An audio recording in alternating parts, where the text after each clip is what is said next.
The post-apocalyptic genre of films is one of the most diverse and interesting in cinematic history. Does it have a great deal of variety within its style of settings, hazards, and characters? Hokuto no Ken Kenshiro Den is a prequel and sequel film to the original Fist of the North Star anime series. It opens up with a lovely scene showing the primary hero of the series, Kenshiro, and his fiancée Yuria finally returning home, finally together after the long journey of that.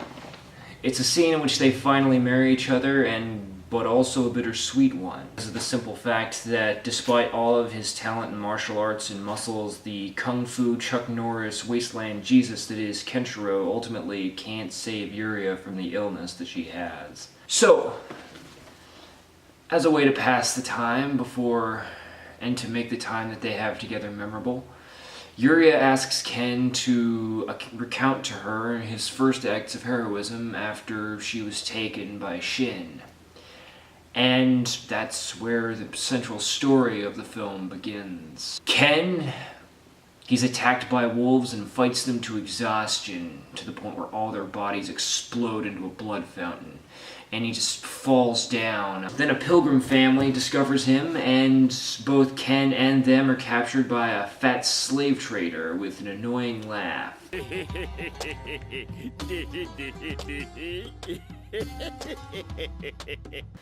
They're then carted off to a walled city that's sort of like a utopia in the desert wasteland world of Fist of the North Star.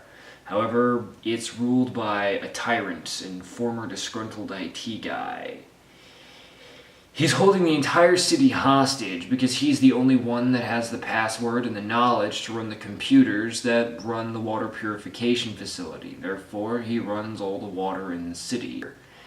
There, a recovering Ken is forced to fight in a gladiatorial arena against other armored and much more violent slaves, until finally, after recovery, he has to fight off an army run by a rival and monstrous kung fu user that wants to purify the wasteland of evil by conquering it and tearing it apart with his kung fu. Ken then stands up, fights him off, and defeats him.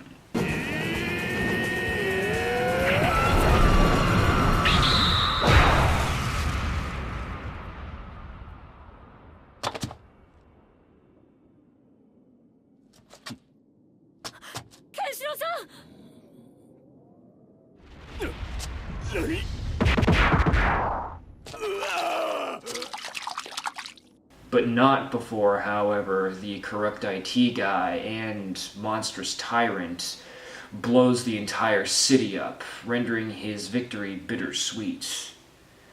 This film is very interesting for many regards. I think it's really a bold choice in many ways. One, it doesn't show Ken just automatically winning. It shows him having to recover from easily the biggest defeat that he ever suffered in his life up to that point in the story, and having to do something that he never could have imagined doing, saving a whole city from an entire army and a rival user of martial arts, perhaps equal to the one that took his love away from him and scarred him for the rest of his life. But it's a bittersweet victory because ultimately the evil that imprisoned him still wins by taking everything away out of spite. It's tragedy that drives his actions.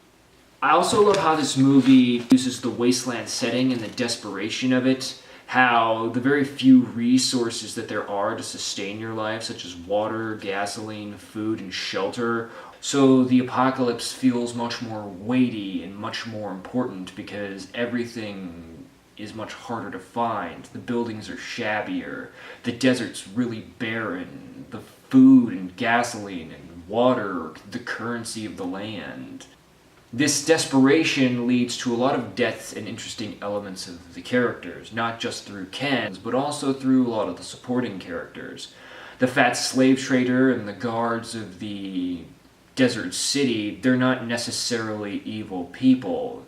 Their families and their friends are being held at bomb point by the disgruntled IT Caesar. And even the young boy out of the Pilgrim family that he's captured with is in reality a young girl, and hiding the fact that she is a girl to keep from being exploited and abused. It's a very interesting movie, and it has a very lovely aesthetic.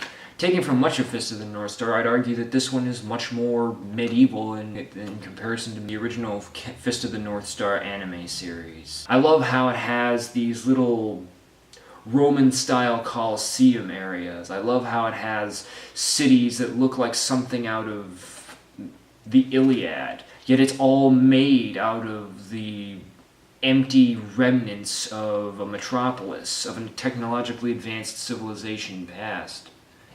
Ultimately, it's a really interesting movie that shows how perseverance, despite hard-earned victories being undercut by massive tragedy, forge a hero and a legend.